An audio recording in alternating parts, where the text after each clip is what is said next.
آج ہم تاریخ کے کچھ خاص ورق پلٹ رہے ہیں۔ بات ہوگی قصور شہر کی اور مہاتما گاندھی کی۔ ان کے درمیان ایک تعلق رہا ہے اور آج ہم اسی کو ذرا گہرائی میں دیکھیں گے۔ جی بالکل۔ ہمارے پاس کچھ کافی دلچسپ چیزیں ہیں، کچھ ذاتی خط ہیں۔ ینگ انڈیا جو اس وقت کا مشہور جریدہ تھا، اس کی کچھ حصے، کچھ رپورٹیں بھی ہیں۔ جی ہاں۔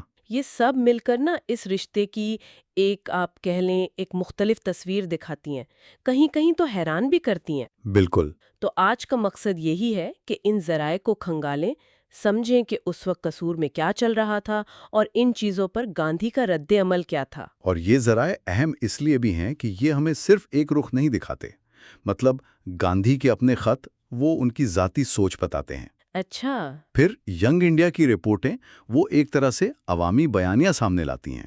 صحیح۔ اور پھر وہ جو رولٹ ایکٹ پر معاملہ تھا، اس وقت قصور کے حالات پر جو دستاویزات ہیں وہ اس وقت کا سیاسی درجہ حرارت سمجھاتی ہیں۔ تو یہ سب ملا کر ہمیں صرف واقعات نہیں بلکہ ان کے پیچھے کی وجوہات اور لوگوں کے خیالات تک لے جاتے ہیں۔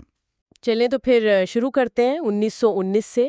وہ بڑا ہنگامہ خیز سال تھا، رولٹ ایکٹ آیا۔ جی، وہ کالا قانون جسے کہا جاتا تھا۔ بالکل۔ تو اس کے خلاف پورے ہندوستان میں ایک لہر تھی، احتجاج ہو رہے تھے، لیکن قصور کا معاملہ ذرا مختلف تھا۔ شروع میں وہاں کچھ زیادہ رد عمل نظر نہیں آیا۔ اچھا، یعنی باقی شہروں کے مقابلے میں؟ جی ہاں، قصور اس وقت لاہور ضلع کا ایک اہم قصبہ تھا، کوئی 25,000 کے قریب آبادی ہوگی، لیکن ذرائع بتاتے ہیں کہ نہ 30 مارچ کو نہ 6 اپریل کو، جب باقی جگہ ہڑتالیں ہو رہی تھیں، قصور میں ایسی کوئی خاص سرگرمی نہیں ہوئی۔ یہ تو بڑی عجیب بات ہے۔ بلکہ یہاں تک کہ افواہیں چل پڑی تھیں کہ بھئی قصور کے تاجر حصہ نہیں لے رہے تو کہیں ان کا بائیکاٹ ہی نہ ہو جائے۔ یہ واقعی غور طلب ہے، کیونکہ رولٹ ایکٹ تو بنیادی آزادیوں کا مسئلہ تھا، وہ بغیر مقدمہ گرفتاری والی بات، اس پر تو بڑا غصہ تھا۔ جی۔ تو ایسے میں قصور کی یہ خاموشی، اس کی وجہ کیا ہو سکتی ہے؟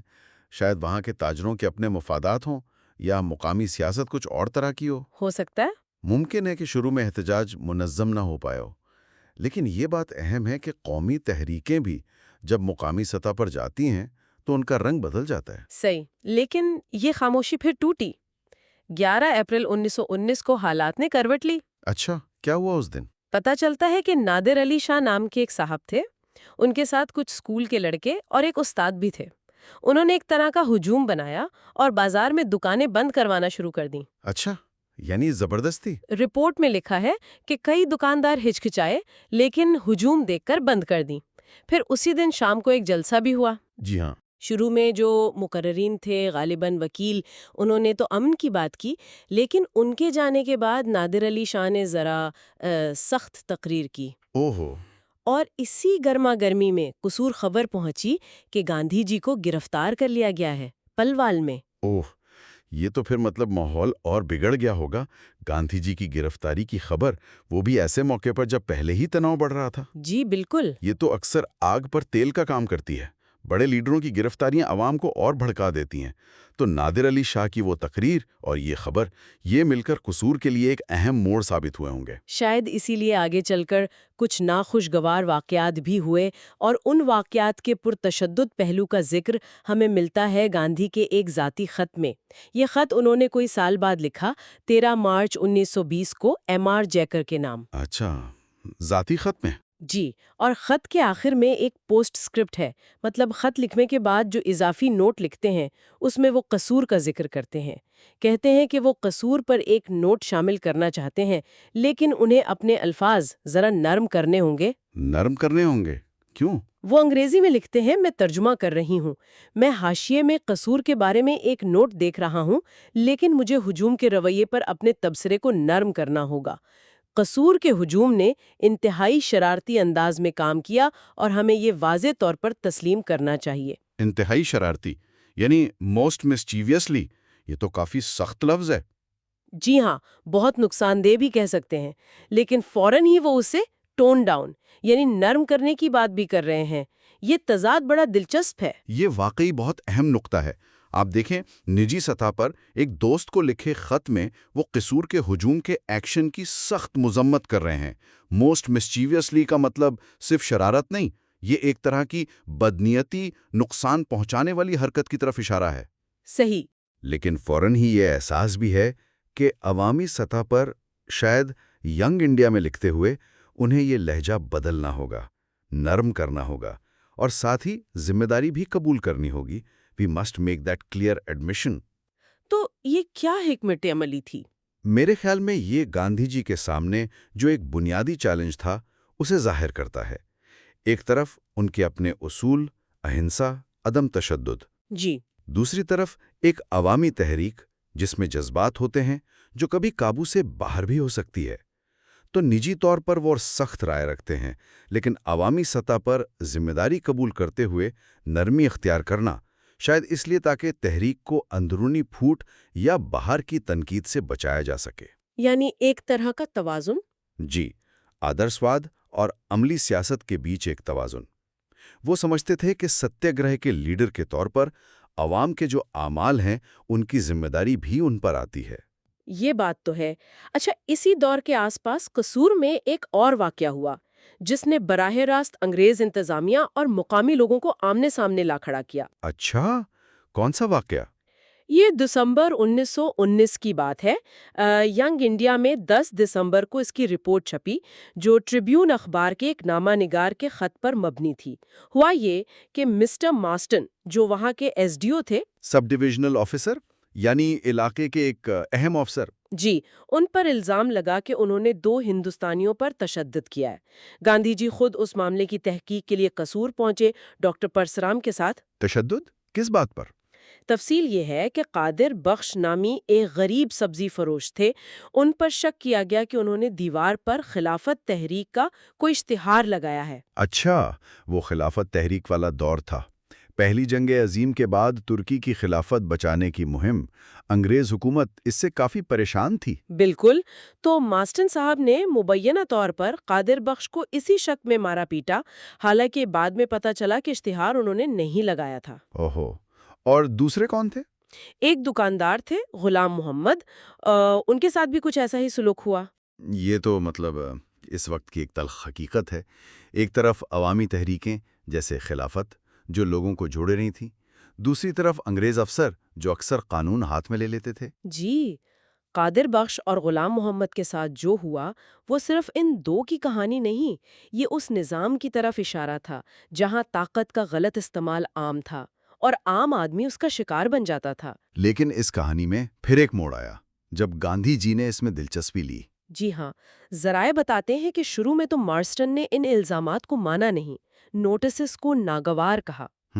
لیکن پھر غلام محی الدین نام کے ایک مقامی وکیل تھے، ان کی کوششوں سے مارسٹن نے نہ صرف اپنی غلطی مانی، اچھا، بلکہ قادر بخش سے باقاعدہ معافی مانگی اور 10 روپے ہرجانہ بھی دیا۔ 10 روپے؟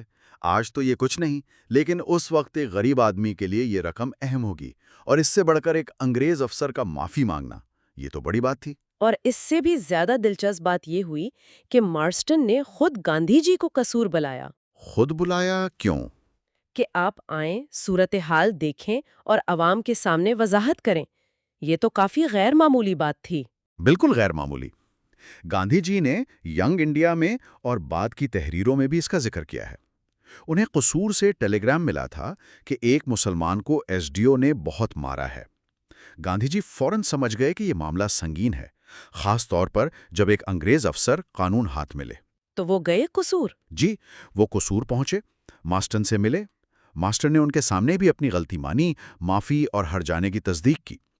اور سب سے اہم بات، ماسٹر نے گاندھی کو اجازت دی کہ وہ ایک عوامی جلسے میں اس کے افسوس کا اظہار کر سکتے ہیں۔ جی، اور وہ جلسہ بھی کوئی چھوٹا نہیں تھا۔ 3000 سے زیادہ مرد، 200-300 خواتین تھیں۔ وہاں گاندھی جی نے ماسٹن کے جلد بازی پر افسوس تو کیا، لیکن ساتھ ہی ان کی معافی کا اعلان بھی کر دیا۔ اب یہاں ایک سوال آتا ہے میرے ذہن میں، کیا یہ کافی تھا؟ مطلب ایک انگریز افسر نے مارا پیٹا، پھر صرف معافی مانگ لی، 10 روپے دے دیے، اس سے وہ جو طاقت کا اتنا بڑا فرق تھا کیا وہ ختم ہو گیا؟ گاندھی اسے کامیابی کیوں سمجھ رہے تھے؟ یہ بہت اہم سوال ہے، اور اس کا جواب شاید گاندھی جی کے اپنے فلسفے ستیہ گرہ میں ہے۔ بظاہر تو لگتا ہے کہ 10 روپے کیا ہیں یا صرف معافی سے کیا ہوتا ہے۔ جی، لیکن گاندھی جی کے لیے اصل کامیابی سزا یا ہر جانا نہیں تھی۔ اصل کامیابی یہ تھی کہ سچ سامنے آیا اور غلطی کرنے والے نے سب کے سامنے اپنی غلطی مانی۔ یہ ان کے نزدیک اخلاقی فتح تھی۔ اچھا۔ مارسٹن کا غلطی ماننا چاہے کسی بھی وجہ سے ہو، یہ دکھاتا تھا کہ سچائی اور پرامن طریقے سے اصرار کرنا یعنی ستیاگرہ طاقتور پر بھی اثر کر سکتا ہے۔ گاندھی نے لکھا بھی کہ غلطی ماننے سے عزت کم نہیں ہوتی، بڑھتی ہے۔ وہ سمجھتے تھے کہ ایسے واقعات سے حکمرانوں اور عوام میں جو بدگمانی ہے وہ کم ہو سکتی ہے۔ تو یہ ان کا طریقہ تھا تنازع حل کرنے کا۔ جی، طاقت سے نہیں بلکہ دوسرے کے ضمیر کو جگا کر سچائی منوا کر۔ تو ہاں، طاقت کا عدم توازن تو وہیں تھا، لیکن گاندھی کے لیے یہ اس سمت میں قدم تھا جہاں بات چیت اور سچائی سے تبدیلی آ سکتی ہے۔ یہ واقعی ایک الگ زاویہ ہے۔ اچھا، اب ہم گاندھی اور قصور کے تعلق کے ایک اور پہلو کی طرف آتے ہیں۔ یہ کوئی 2 سال بعد کی بات ہے، 9 نومبر 1921 کی۔ جی، اس بار گاندھی جی قصور شہر میں رکے نہیں بلکہ وہ فیروز پور سے لاہور جا رہے تھے، تو ان کی ٹرین قصور اسٹیشن پر رکی کچھ دیر کے لیے۔ اچھا، تو یہ ان کا دوسرا رابطہ ہوا قصور سے، ریکارڈ کے مطابق۔ پہلا تو وہ مارسٹن والا معاملے میں تھا، اب یہ دوسرا۔ جی، اسٹیشن پر ان کے آنے کی خبر پہنچی تو کوئی 400-500 لوگ جمع ہو گئے۔ مقامی کانگریس اور خلافت کمیٹیوں کے لوگ بھی تھے۔ گاندھی جی نے ٹرین کے ڈبے سے ہی کھڑے ہو کر مختصر سی تقریر کی، لیکن حیرانی کی بات یہ ہوئی کہ انہوں نے اپنی تحریک کی تفصیل بتانے سے انکار کر دیا۔ انکار کر دیا؟ کیوں؟ وجہ یہ بتائی کہ انہوں نے دیکھا کہ ہجوم میں زیادہ تر لوگوں نے کھدر نہیں پہنا ہوا۔ اوہ، کھدر؟ جی، کھڈی پر بنا ہوا دیسی کپڑا۔ انہوں نے اس پر سخت ناپسندیدگی ظاہر کی، کہا کہ چونکہ آپ لوگوں نے کھدر نہیں پہنا، میں اپنی تحریک کی گہرائی میں نہیں جاؤں گا۔ غیر ملکی سامان کے استعمال کی بھی مذمت کی۔ یعنی وہ اتنے اصول کے پکے تھے؟ لگتا تو یہی ہے۔ ان کے بعد مولوی آزاد سبحانی نے بھی ایسی ہی بات کی، پھر مہاتما گاندھی کی جے کے نعرے لگے اور لوگ چلے گئے۔ یہ واقعہ چھوٹا سا لگتا ہے، لیکن یہ گاندھی جی کے لیے خدر کی اہمیت کو بہت واضح کرتا ہے۔ ہاں خدر ان کے لیے صرف کپڑا نہیں تھا، جی، یہ ایک پورا فلسفہ تھا۔ ہاں یہ سودیشی کی علامت تھا، یعنی اپنے ملک کی چیزیں۔ صحیح یہ معاشی خود انحصاری کی علامت تھا۔ صحیح۔ یہ انگریزی ملوں کے کپڑے کا بائیکاٹ کر کے عدم تعاون کی علامت تھا، اور یہ سادگی کی، عوام سے جڑنے کی علامت بھی تھا۔ اچھا، تو گاندھی جی کے لیے خدر پہننا تحریک کے اصولوں پر چلنے کا عملی ثبوت تھا۔ ان کا ہجوم سے ناراض ہونا کہ خدر کیوں نہیں پہنا، یہ دکھاتا ہے کہ وہ اپنے اصولوں پر کتنے پکے تھے اور اپنے ماننے والوں سے بھی ویسی ہی عملی کمٹمنٹ چاہتے تھے۔ یہ اصول اور عمل کے گہرے تعلق کو ظاہر کرتا ہے۔ تو اگر ہم ان سب باتوں کو جوڑیں، 1919 میں قصور کا شروع میں خاموش رہنا، پھر ہجوم کا تشدد، گاندھی کا 1920 کے خط میں اس پر نجی غصہ لیکن عوامی سطح پر نرمی اور ذمہ داری کی بات، جی، پھر وہ مارسٹن والا واقعہ جہاں ایک انگریز افسر نے زیادتی کی لیکن بات چیت سے معافی تک معاملہ پہنچا، ہاں، اور آخر میں 1921 میں گاندھی کا خدر نہ پہننے پر اسٹیشن پر ناراضگی کا اظہار، یہ سب مل کر گاندھی اور قصور کے تعلق کی ایک کافی پیچیدہ سی تصویر بناتے ہیں، وقت کے ساتھ بدلتی ہوئی۔ بالکل صحیح کہا آپ نے۔ یہ واقعات صرف قصور یا گاندھی کی کہانی نہیں ہے، یہ اس زمانے کے ہندوستان کی بڑی حقیقتوں کے چھوٹے چھوٹے عکس ہیں۔ ہم دیکھتے ہیں کہ قومی تحریکیں مقامی رنگ کیسے لیتی ہیں، جی، اور زمین پر لوگوں کے جذبات کے بیچ کیسے راستہ نکالنا پڑتا ہے۔ صحیح، مارسٹن واقعہ دکھاتا ہے کہ کشیدگی میں بھی بات چیت اور سچائی سے کچھ نہ کچھ حل نکل سکتا ہے، چاہے وہ مکمل نہ ہو۔ اور کھدر والا واقعہ گاندھی کی اصول پسندی اور علامتوں کی طاقت پر ان کے یقین کو ظاہر کرتا ہے۔ اور عوام سے ان کی توقعات کو بھی۔ بالکل۔ تو وقت کے ساتھ گاندھی کا قصور سے تعلق بھی بدلا، شروع کی مایوسی اور تشویش سے لے کر ایک مسالت کروانے والے کردار تک، اور پھر اصولوں پر سختی سے ڈٹ جانے تک۔ تو یہ ایک دلچسپ سفر رہا ہے۔ جی، اور یہیں پر ہم اپنے سننے والوں کے لیے ایک سوال چھوڑ جاتے ہیں سوچنے کے لیے کہ قصور میں یہ جو خاص واقعات ہوئے، ہجوم کا تشدد، انگریز افسر کی زیادتی اور پھر معافی، کھدر پر اتنا زور، یہ سب اس وقت کی آزادی کی تحریک کے بڑے چیلنجز، اس کے امکانات، اور خود اس تحریک کے اندر جو نظریاتی اور عملی کشمکش تھی، اس کے بارے میں ہمیں کیا سکھاتے ہیں؟ السلام علیکم۔